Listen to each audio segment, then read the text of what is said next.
Dome of the Rock is one of the most iconic buildings in the world, showing up in travel posters everywhere as an integral part of the Jerusalem skyline. In 1927, an earthquake ripped through Jerusalem and nearly collapsed one of the most sacred structures on Earth. When British engineers tore open the damaged roof of the Al-Aqsa Mosque to rebuild it, they found something nobody expected. Massive wooden beams, some over 42 feet long, hidden behind plaster and whitewash for centuries. Dozens of them. Ancient, blackened, carved with symbols nobody recognized. Most of those timbers dated to the Byzantine period, roughly 1,500 years old, but a handful of them were radically older. When scientists at the Weizmann Institute ran radiocarbon analysis on the outliers, the results came back at approximately 2,860 years old. That puts them squarely in the 10th century BCE, the age of King Solomon. And the wood species matched exactly what the Bible describes him importing from Lebanon to build the first temple. Let's dive in. The beams nobody was supposed to find. Now here is the context that makes this discovery so extraordinary. The Al-Aqsa Mosque was originally built in the late 7th and early 8th centuries CE during the Umayyad period. But unlike the Dome of the Rock, which sits securely on bedrock, the Dome of the Rock is not a mosque, but better described as a shrine. Al-Aqsa rests on top of unstable dirt fill and a network of subterranean arches that date back to King Herod's massive 1st century expansion of the Temple Mount platform. That made the mosque extremely vulnerable to earthquakes. After the devastating 1927 quake and further tremors in 1937, British Mandate officials and the Islamic Waqf oversaw large-scale restorations in the 1930s and 1940s. They pulled dozens of enormous tie beams and bond timbers out of the roof, the nave arcades, and the dome structure. Some were transferred to the Rockefeller Museum. Others were stacked haphazardly near the southern wall of the Temple Mount and left in the open air. And tragically, some were accidentally sold as scrap wood to a merchant in Ramallah. See, the reason these beams survived inside an 8th century mosque is a phenomenon archaeologists call secondary use. In the ancient Levant, massive high-quality timber was so rare, so expensive, and so logistically difficult to transport that successive generations of builders routinely salvaged and recycled structural beams from older, destroyed buildings. These timbers are a physical archive of Jerusalem's entire architectural history, stacked inside one roof like geological layers in a cliff face. And the oldest layers go all the way back to Solomon. The science that changed everything. When Israeli researchers tracked down the displaced beams and submitted them to the Weizmann Institute, the radiocarbon results painted a stunning chronological map. The vast majority of the timbers dated to the 6th century CE, the Byzantine period, which makes perfect sense. Emperor Justinian built massive Christian churches in Jerusalem, including the Nea Church completed in 543 CE. When those churches were later destroyed, the early Muslim builders of Al-Aqsa almost certainly salvaged their timber. Other beams dated to the Roman and Hellenistic periods. One beam was so thoroughly recycled that it carbon dated to the Hellenistic era, but carried a Greek inscription referencing a Byzantine patriarch who served from 524 to 552 CE. That single beam had been reused at least 3 separate times across 800 years. But here's where things get terrifying. A small number of beams returned dates that were radically older than everything else. One oak beam dated to approximately the 10th century BCE. A cypress beam dated to the 7th century BCE. These are not Byzantine, they are not Roman, they are First Temple period.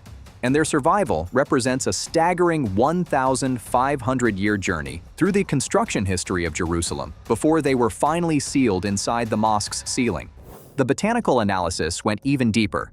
Researchers identified cedar of Lebanon, Turkish oak, and cypress among the oldest specimens. The cedar beams showed highly symmetrical growth rings, indicating the trees grew in a dense, sheltered forest, not on an exposed ridge. There were no traumatic resin ducts, which cedar normally forms when stressed. These trees were harvested from prime, ancient, protected forest stands. The original trunks measured between 50 and 100 centimeters thick and were estimated at 100 to 200 years old when felled, and a 230-year floating dendrochronological chronology built from the samples revealed cyclical logging operations occurring roughly every 85 years. Now, before I show you the DNA evidence that traced these beams back to their exact forest of origin, if this is blowing your mind the way it blew mine, hit subscribe and drop a comment below because we are just getting to the real revelation. DNA, King Hiram, and the Lebanon connection. To pinpoint exactly where these ancient trees originally grew, researchers attempted to extract and sequence ribosomal DNA from the Al-Aqsa cedar beams. This is extraordinarily difficult with ancient wood.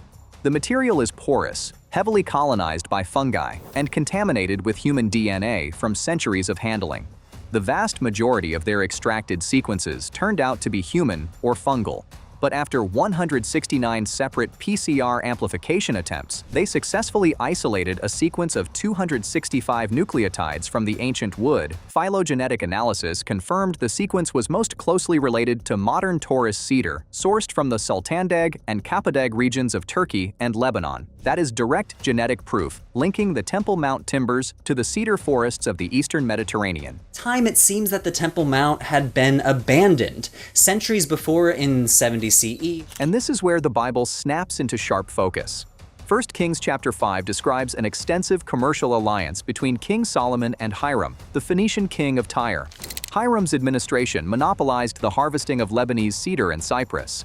According to both the biblical text and the historian Menander of Ephesus, quoted by Josephus, the timber was assembled into massive rafts, floated down the Mediterranean coast to the port of Jaffa, and hauled overland to Jerusalem. What the DNA analysis confirmed is that the physical supply chain described in the Bible left a genetic signature that survived for nearly 3,000 years inside the ceiling of a mosque. The blueprint that proved the skeptics wrong. Now, for decades, minimalist scholars argued that the biblical description of Solomon's temple was a fantasy invented by scribes who lived centuries later. They said 10th century Jerusalem was just a small highland village. No centralized state, no monumental architecture, no temple. But then archaeologists started excavating temples in Syria and Turkey that were built at the exact same time period. The Ayin Dara temple in northwestern Syria, dating to the 10th and 9th centuries BCE, is almost a carbon copy of what the Bible describes. Classic long-room structure on a massive raised platform. Tripartite layout with a forecourt, a main hall, and a raised inner shrine. 2 monumental columns flanking the entrance, exactly like Jachin and Boaz. A 16-foot wide corridor wrapping 3 sides of the building, matching the mysterious side chambers described in 1 Kings. And the interior was guarded by carved winged beasts, cherubim and sphinxes, identical to the iconographic vocabulary of Solomon's interior.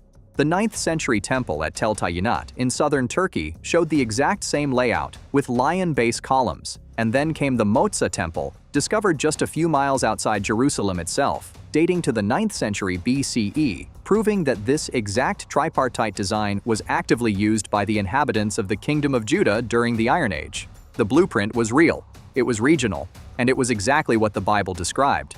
But here's where things get even more stunning. At the fortified Judean border city of Khirbet Qeiyafa, dating to approximately 1020 to 980 BCE, archaeologists led by Professor Josef Garfinkel uncovered a carved limestone shrine model. It is tiny, roughly 10 inches wide, but the facade features 3 interlocking recessed door frames, exactly matching the biblical description of ascending holiness in Solomon's architecture. And above the doorframe sits a row of carved elements divided into 3 parallel rectangles. In classical architecture, that is called a triglyph, a stone representation of grouped wooden roof beams. Scholars had always believed triglyphs were a Greek invention from the Parthenon era. This model predates the Parthenon by 500 years. The triglyph was Levantine, and the biblical term tzelaot, mistranslated for centuries as chambers or ribs, was actually describing these exact roof beam clusters. Garfinkel calculated that the Solomonic structure would have featured 30 groups of triglyph beams, precisely the number detailed in the book of Ezekiel. Cosmic rays, AI, and the underground. Now, all of this would be revolutionary enough. But in August 2025, a team from Tel Aviv University and the Israel Antiquities Authority published a landmark study in the Journal of Applied Physics that added an entirely new technological dimension. They successfully demonstrated, for the first time ever, the use of underground Muon imaging at an archaeological site in ancient Jerusalem. Muons are subatomic particles created when cosmic rays from deep space slam into molecules in the upper atmosphere. They bombard the Earth constantly and can penetrate hundreds of meters of solid rock. By tracking how muons lose energy and change direction as they pass through dense matter versus empty space, you can essentially X-ray the ground beneath your feet without moving a single shovel of dirt. The team placed a suitcase-sized detector inside a rock-hewn cistern in the city of David, known as Jeremiah's Cistern. They combined the muon flux data with LiDAR scans and used AI algorithms to filter background noise and reconstruct the density maps. And the detector found something they initially thought was a glitch: a secondary, previously unknown hidden shaft branching off the main cistern. Subsequent physical verification confirmed it was real. The technology had discovered a subterranean feature that nobody knew existed without a single excavation. The seals, the skeptics, and what comes next. And the evidence keeps accelerating. In October 2025, archaeologists announced the discovery of a 2.5-centimeter clay ceiling inscribed in Akkadian cuneiform found in collapsed First Temple rubble near the Western Wall. Chemical analysis confirmed the clay came from the Tigris Basin, the heartland of ancient Assyria. It is the first direct physical evidence of royal diplomatic correspondence sent from the Assyrian Empire to the kings of Judah ever found inside Jerusalem. Then, in April 2026, the Temple Mount Sifting Project announced a brilliantly preserved seal reading, "Belonging to Yediah, son of Asayahu." The biblical text records that Asayahu was King Josiah's most trusted royal official, sent to consult the prophetess Huldah when a sacred scroll was discovered during temple renovations. The back of this seal still bears the imprint of the fabric bag it once secured, and the front still carries a visible human fingerprint, almost certainly from Yediah himself, pressed into wet clay 2,600 years ago. Days later, another seal surfaced with Egyptian iconography, a winged sun disk and cartouche fragments, proving that the Judahite state adopted Egyptian administrative symbols to organize its bureaucracy.